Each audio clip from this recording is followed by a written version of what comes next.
Ambil Alkitabnya, kita makan firman. Sebuah pesan di Filipi pasal 4, ayat 4 sampai 8. Ya. Bisa ambil catatan juga, jangan lupa untuk dicatat nanti, dibagi-bagikan ke orang lain atau sebagai referensi sendiri. Filipi 4 ayat 4, bersukacitalah senantiasa dalam Tuhan. Sekali lagi kukatakan, bersukacitalah. Hendaklah kebaikan hatimu diketahui semua orang. Tuhan sudah dekat. Janganlah hendaknya kamu khawatir tentang apapun juga, tetapi nyatakanlah dalam segala hal keinginanmu kepada Allah dalam doa dan permohonan dengan ucapan syukur. Damai sejahtera Allah yang melampaui segala akal akan memelihara hati dan pikiranmu dalam Kristus Yesus. Jadi akhirnya saudara-saudara, semua yang benar, semua yang mulia, semua yang adil, semua yang suci, semua yang manis, semua yang sedap didengar, semua yang disebut kebajikan dan patut dipuji, pikirkanlah semuanya itu. Saya jelaskan satu persatu. Ayat 4 mulai, bersukacitalah senantiasa dalam Tuhan. Sekali lagi kukatakan, bersukacitalah. Ada double sukacita di sini. Tapi ditambahi dengan kata senantiasa.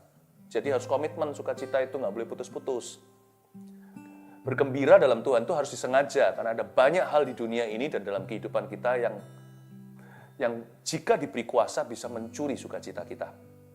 Karena itu, sukacita itu lawan arus. Tapi Tuhan memberikan fondasi yang kuat. Orang Kristen itu sukacitanya ganda. To be a Christian is double joy. Kenapa? Sukacita pertama, Paulus katakan, dia tulis di penjara loh ya, jadi dia bukan teori doang.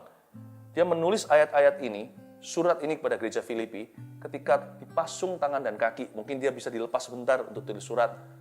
Ya. Dan dia berkata, bersukacitalah sebagai seorang tahanan. Jadi dia praktekkan firman yang dia bagikan. Sukacita pertama itu mengandung keselamatan.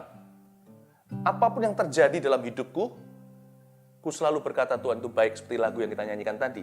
Tapi saya beritahu satu hal lebih tinggi. Setelah semua kejadian up and down dalam hidup kita ini, ingatlah yang punya Yesus masuk ke sorga. Mungkin saya bahasanya kayak bahasa sekolah minggu, mungkin anak kecil. Tapi ya memang sesederhana itu sih. Bumi ini memang bukan tempat tinggal kita yang kekal. Apapun yang terjadi, kita bisa merugi. Ya, win some, lose some, untung kadang.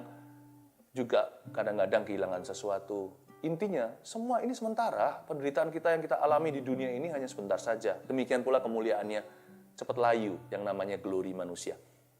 Sukacita pertama itu mengandung keselamatan.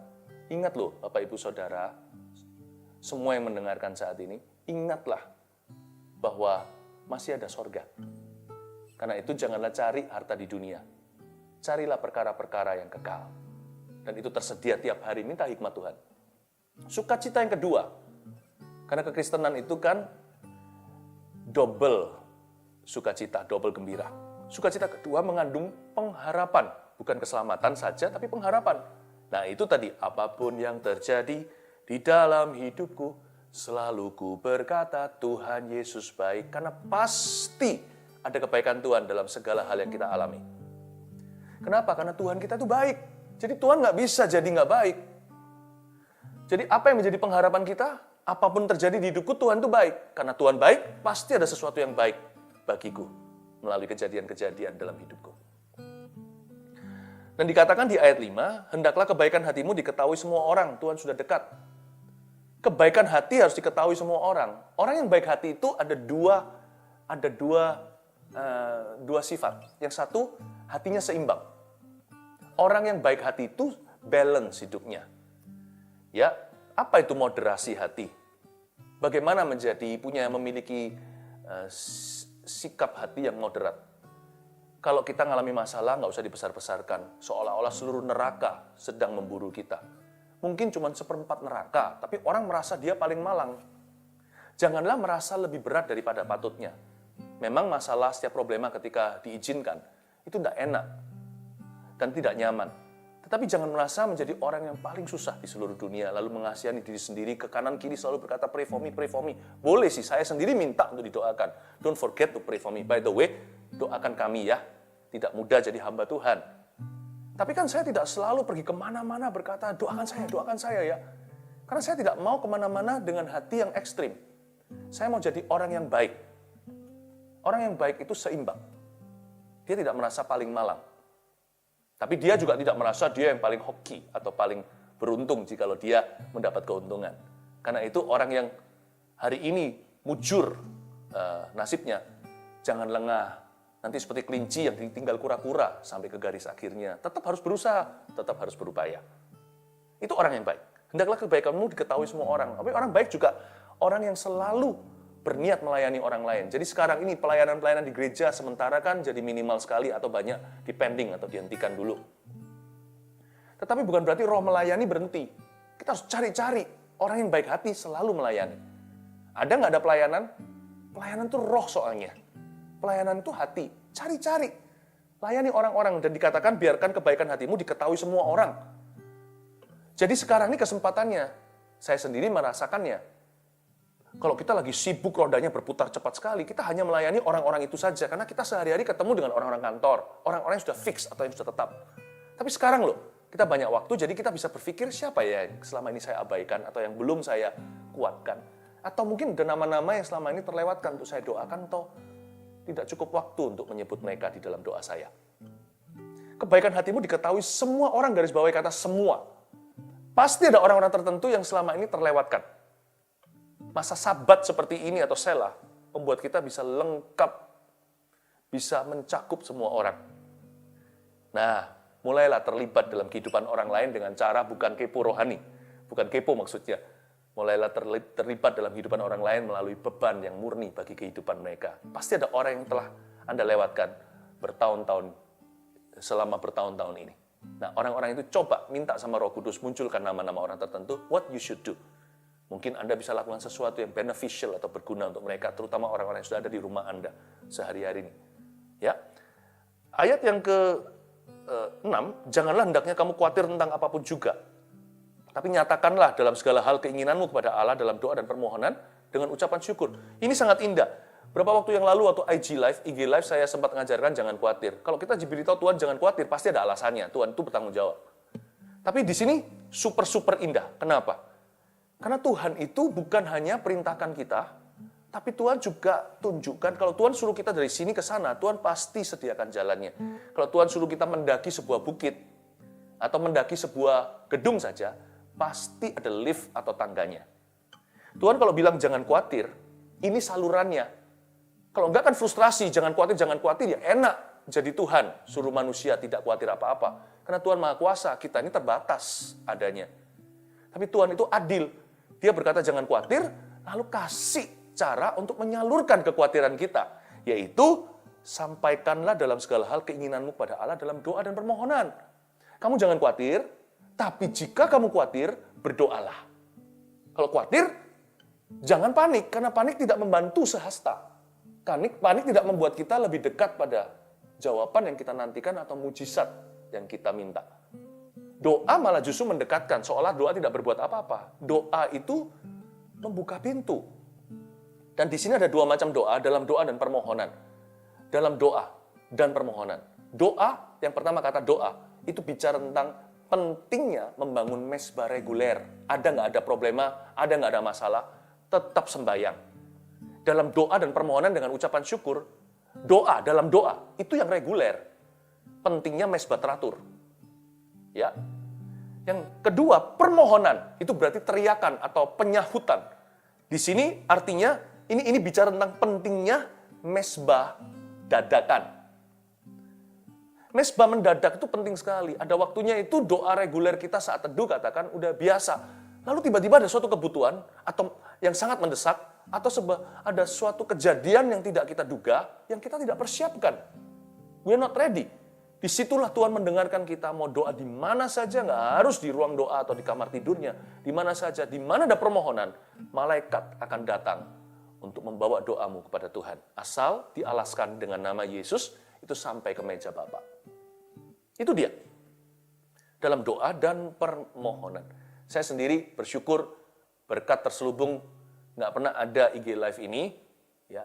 Dan sekarang karena situasi dunia, kita jadi teratur hari Rabu dan hari Sabtu. Oh, by the way, jangan lupa besok akan ada jangan lupa untuk live streaming ya di gms.church church ya garis miring atau /streaming gms.church/streaming. Besok saya akan menyampaikan tentang hadirat Tuhan. Pasti ada lawatan di mana-mana. Rabu dan hari Sabtu seperti ini. Saya tidak tahu sampai kapan sih, nanti kalau semua sudah resume normal, ya mungkin kita kembali kepada doa reguler atau ibadah, acara di gereja. Bukan seperti, ya ini sekarang ini bentuknya seperti permohonan sekalipun teratur Rabu dan Sabtu, ya kan? Kita harus memikirkan cara untuk terus menemukan wadah, supaya kekhawatiran itu ditaruh di atas mezbah. Kekhawatiran jangan ditempel di hati. Semakin ditempel di hati, nanti jadi penyakit. Lalu otak kita jadi bodoh, karena orang yang panik tidak bisa melihat solusi. Dia selalu lihat lubang donat, bukan rotinya. Khawatir itu taruh di mezbah. Khawatir itu jangan ditempel di hati. It's a very bad patch kalau diletakkan ditempel di sini. Ya. Lalu janji Tuhan adalah kalau kita berdoa dengan doa dan permohonan dengan ucapan syukur, damai sejahtera Allah yang melampaui segala akal akan memelihara hati dan pikiranmu dalam Kristus Yesus. Damai sejahtera Allah yang melampaui segala akal akan memelihara hati pikiranmu. Tuhan tidak memberikan Anda dan saya damai sejahtera. Tuhan tidak pernah dikatakan di Alkitab damai sejahtera dari Allah. Dia berikan untuk memelihara hati pikiran. Bukan. Kalau coba baca dengan seksama, damai sejahtera Allah. Bukan damai sejahtera dari Allah, damai sejahteranya Allah. Wow. Gini loh. Damai sejahtera itu dosis yang paling murni dan tertinggi adalah dekat dengan Tuhan. Orang dekat dengan Tuhan tidak perlu minta damai sejahtera, dia akan tertular damai sejahtera Allah. Jangan panik.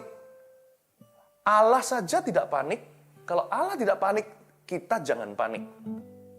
Kalau Allah tidak takut, kita jangan takut. Nah, kalau Allah panik, paniklah. Paniklah. Dan jikalau Allah takut, siapa yang bisa tolong kita?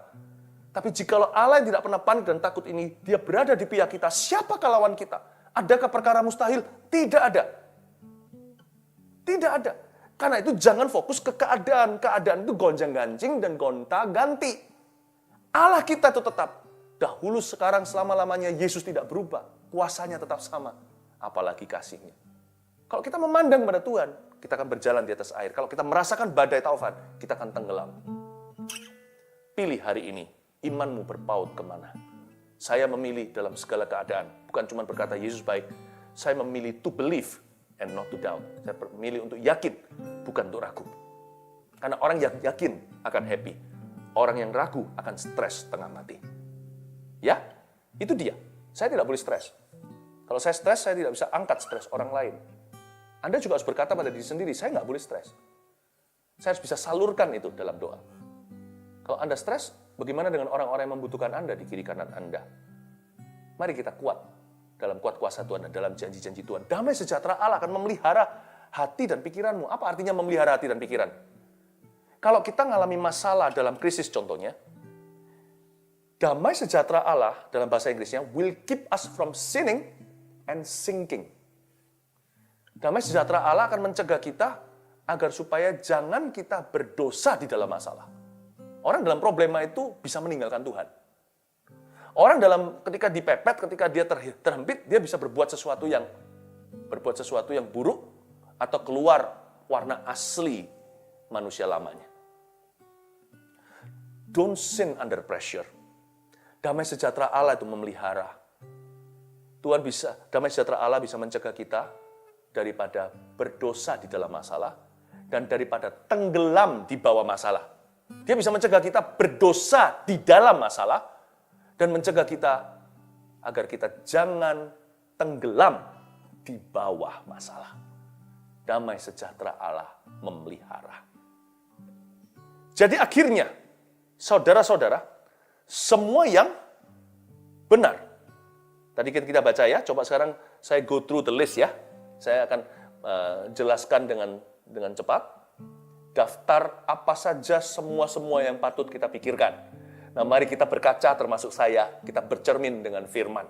Pertama dikatakan, akhirnya saudara-saudara, semua yang benar di waktu-waktu seperti ini perlu menguasai seni untuk menjaga pikiran sendiri. Bagaimana caranya memikirkan semua yang benar?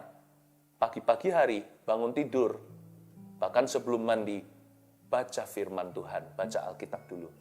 Karena kalau manusia hidup itu supaya dia bisa diberkati, kita harus mendapatkan fakta-fakta yang benar. We have to get, ini artinya semua yang benar, ini pikirkan kata Paulus, ini artinya maknanya begini. Get the facts right. Dapatkan faktanya yang benar. Jangan cepat-cepat percaya semua berita yang beredar. Yang sah, kita harus perhatikan. Tapi yang hoax, jangankan kita jangan percaya. Apalagi kita membagi-bagikan, memforward sembarangan dan menyebarkan rasa-rasa negatif dan ketakutan yang percuma dan tidak perlu. Kalau kita hidup di dalam konteks seperti itu, kita akan gagal di kriteria pertama. Daftar nomor 1 sudah langsung jatuh. Semua yang benar pikirkan itu.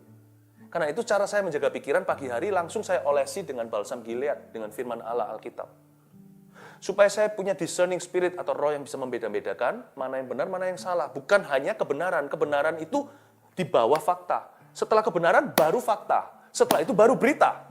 Saya ulang, kebenaran dulu. Alkitab dulu harus masuk pilnya di dalam sini. Ya kan? Itu fondasi. Baru make up-nya di atasnya. Setelah foundation-nya sudah ada di wajah. Saya letakkan dulu Alkitab di hati. Maka perkataanmu telah kutaruh dalam hatiku supaya jangan aku berdosa kepadamu. Baru setelah itu saya baca koran, baca berita, lihat berita dan sebagainya. Saya dapatkan faktanya dengan benar. Saya uji dulu, saya tahan dulu. Nggak apa-apa nggak? Nggak akan kiamat kalau saya nggak forward apa-apa. Asal saya mau tahu dulu sumbernya, saya mau tahu dulu materinya, saya mau kuasai materinya dulu, saya mau tahu dulu kebenarannya, keabsahannya, ya kan? Setelah saya mengerti dulu, nggak apa-apa.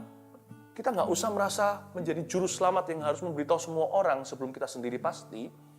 Fakta itu begitu caranya. Tapi kalau kebenaran saya telan mentah-mentah. Setiap pagi saya makan semuanya ngerti nggak ngerti. Fakta saya pilih-pilih. Setelah fakta, baru berita, lebih pilih lagi.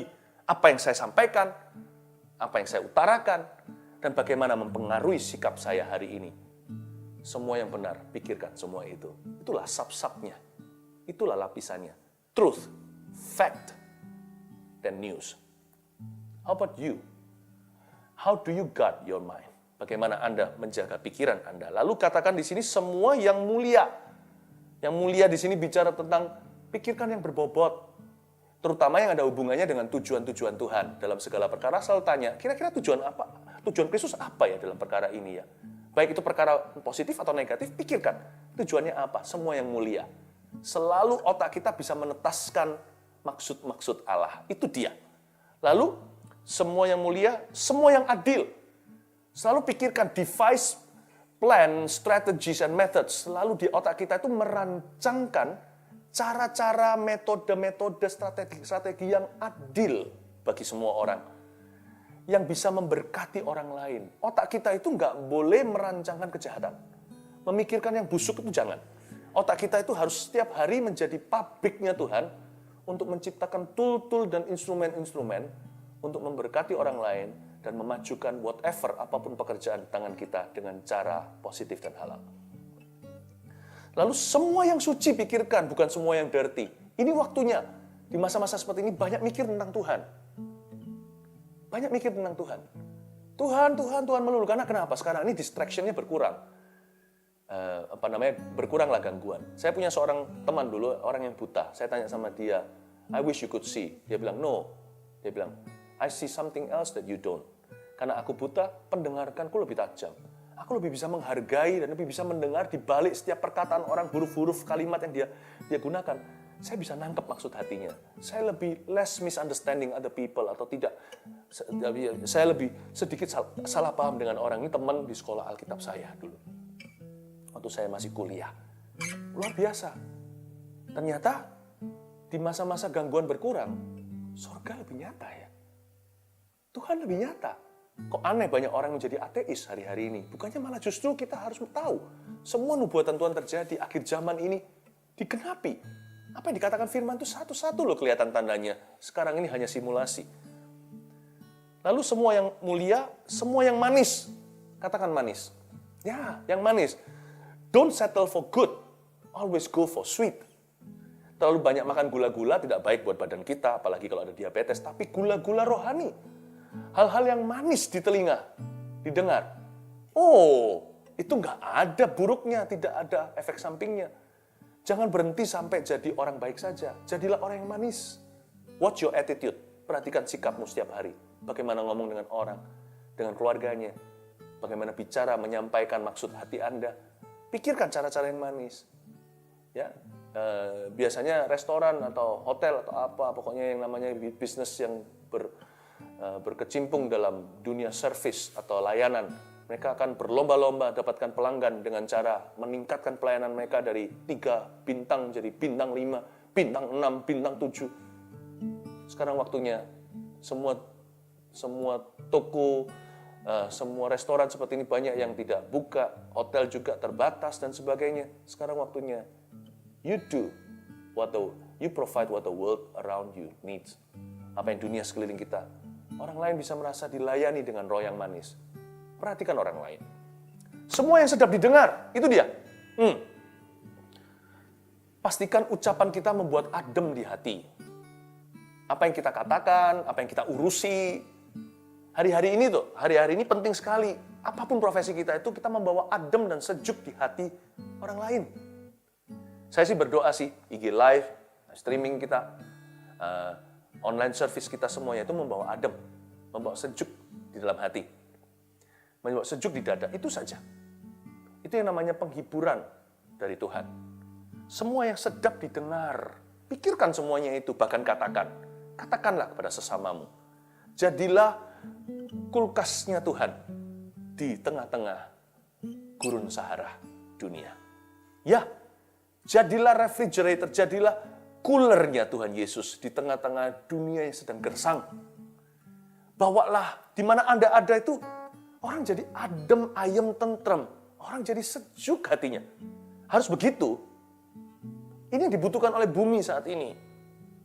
Bumi tidak perlu lagi orang-orang yang ketakutan. Bumi tidak perlu lagi orang-orang yang mengintimidasi. Bumi tidak lagi perlu orang-orang yang negatif, yang penuh dengan negativity. Bumi perlu orang-orang yang sedap didengar.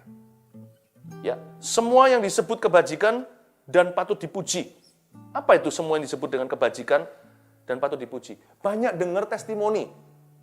Banyak isi otak, pikiran, kepala kita dan hati ini dengan kesaksian-kesaksian hidup. Ini waktunya ya, kalau kita lagi banyak, ini saya yakin internet lagi rame-ramenya di mana-mana, semua orang internetan. Ngapain lagi kalau nggak internetan di rumah kan? Pastikan Anda kalau memang harus surfing sesuatu, surfing testimoni. Dengarkan kesaksian-kesaksian, hindari gosip. Dengarkan yang namanya cerita orang-orang yang ditolong Tuhan. Kalau orang lain ditolong, saya juga. Nanti biar timbul iman timbul dari pendengaran. Pendengaran apa yang bajik dan patut dipuji. Renungkan itu. Cari tahu, baca buku, hal-hal yang membangun iman. Cerita tentang bagaimana orang keluar dari problemanya, bagaimana Tuhan menolong mereka. Ya kan? Testimoni bagaimana mereka mengalami jawaban doa. Hal-hal itu akan berguna. Pikirkanlah semuanya itu.